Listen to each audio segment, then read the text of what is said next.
No, he shouted actually a few words during the rally. I mean, when Carballes Baena made a drop shot, and as I was running, he was there in the first row, and he started from the beginning of the match. He went on several times, and which was fine. He was supporting my opponent, but I thought that this was a bit of a hindrance as he was so close, and then, you know, as I was about to hit the ball, he was shouting. So that's what I asked the chair umpire, but he explained that he cannot call that a hindrance, and that's it. It's very simple. Just on that point, Novak, the crowd has been a topic of conversation. We had the Goffin, then we had last night Iga addressed them about the same thing that you had, and then we had Amelie saying no booze in the stands today. No boo? No booze. No boo. Yeah. And so what's your view on the fans here? Look, they're very passionate fans, you know. At times they're not easy, and I have been having some love affairs with the fans here, and also some tough matches, some tough seasons. So I've experienced the both sides, and obviously you always want to be the one that they support, and or at least have a kind of a neutral atmosphere on the court, but it's not possible always for that to happen, and in particular cases when you're playing against a French player like Goffin did, or like I did first round, that's where you have to just be aware that you're going into a big battle, you know, not just with your opponent. But that's, in a sense, that's normal, because they, of course, do everything to support their own home favorites, their own countrymen and countrywomen to win, particularly if they are underdogs, you know.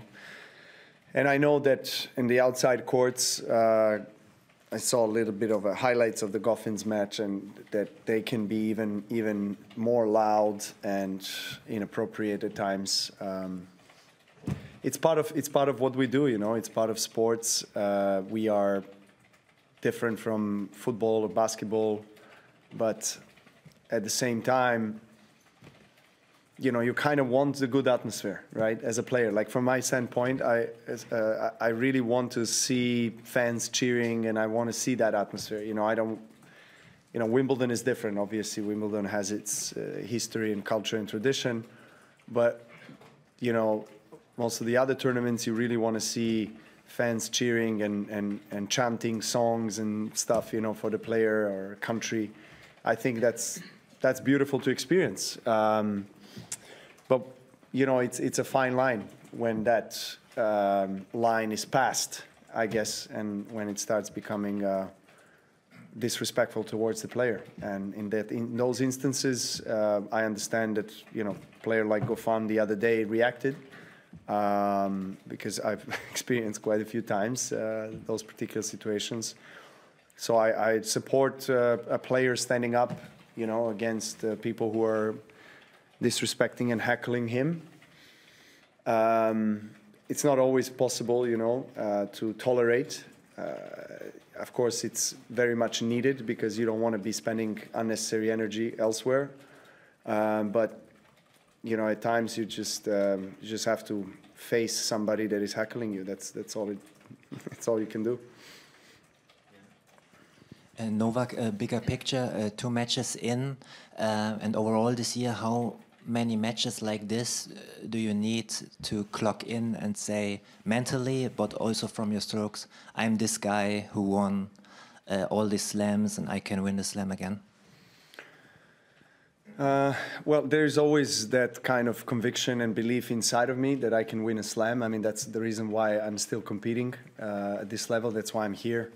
At this age, I wouldn't be really competing at the slams and continuing to play professional tennis if I didn't believe that I possess quality to go all the way to the title match. So, you know, I still, of course, sense that I have the game and I have the goods to go far.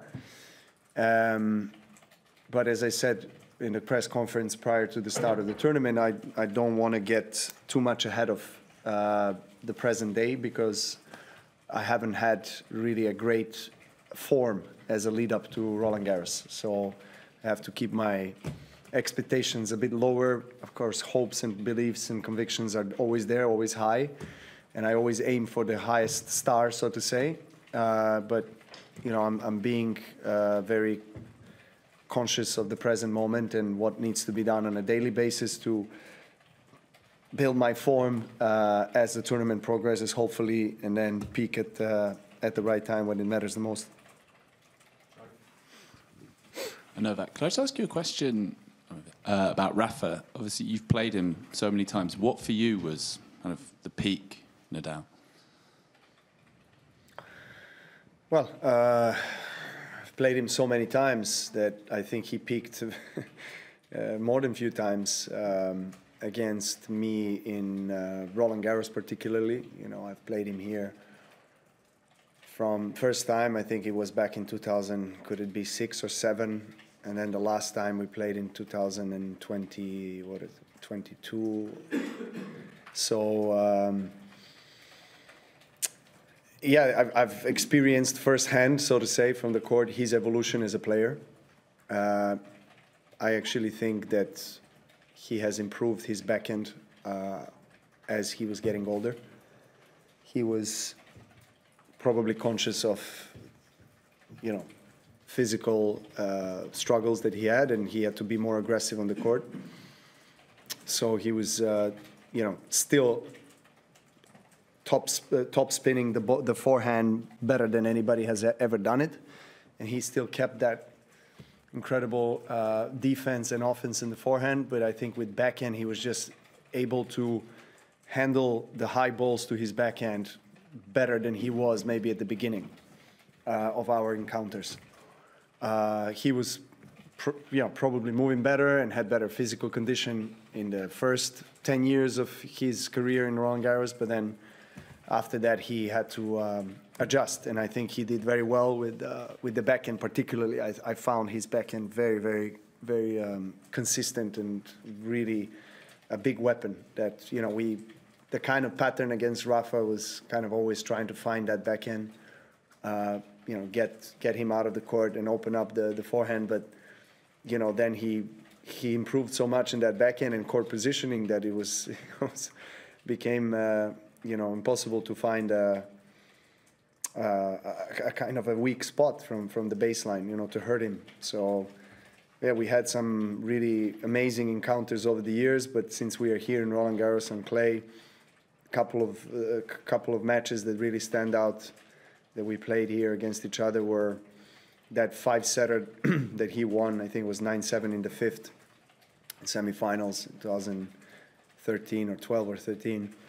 And then, you know, he didn't play his best, but I played probably the best match I ever played against him on clay here when I won against him in quarters. The year I lost in the finals, 2015. And then the last couple of matches here, really, you know, the one that when I won 2021, we played again a very long semifinals, deep in the night. Same thing the year after when he won, he beat me in quarters, also night session, 7-6 in the fourth. So, yeah, I mean, I've said it many times, he has been the greatest rival that I ever had. Matches against him on clay have frustrated me so much in my career, but they also made me a better player, made me, you know, understand what it takes, you know, really, to try to surpass him, try to win at least once or twice on Roland-Garros. I mean, I've said it on the court the other day that it's the highest mountain to climb, really, always, you know, for me to win Roland-Garros, particularly because of Nadal, because I always have to win against him in order to get to the title. So, so yeah, we had some really fantastic matches here. Oh, we can do another. It's fine. We can. Yeah. Yeah. Thank you, Novak. Your motivation when you're at Grand Slam seems as strong as ever, but I just wanted to know what it's like when it's down weeks when you're training sometimes. Is the motivation still burn as strong as ever, or are there ever moments where you're struggling a little to keep it going? Well, I've said it recently that I did struggle with motivation on a constant basis, so to say, to always have that motivation I've had for more than 20 whatever years of professional tennis.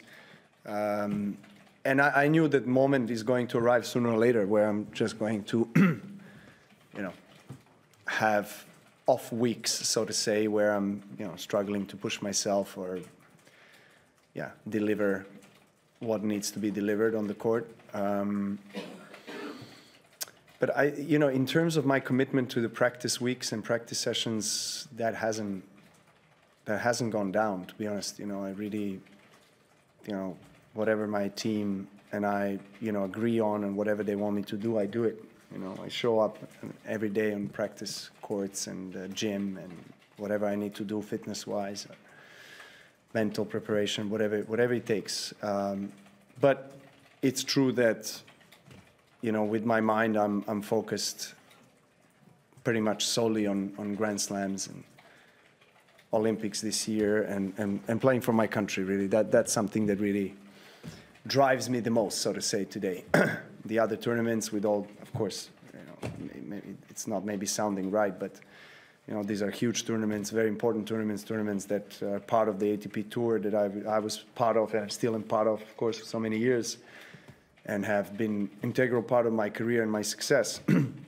But yeah, it is becoming a little bit more challenging for me to push myself every single tournament to be really at the top.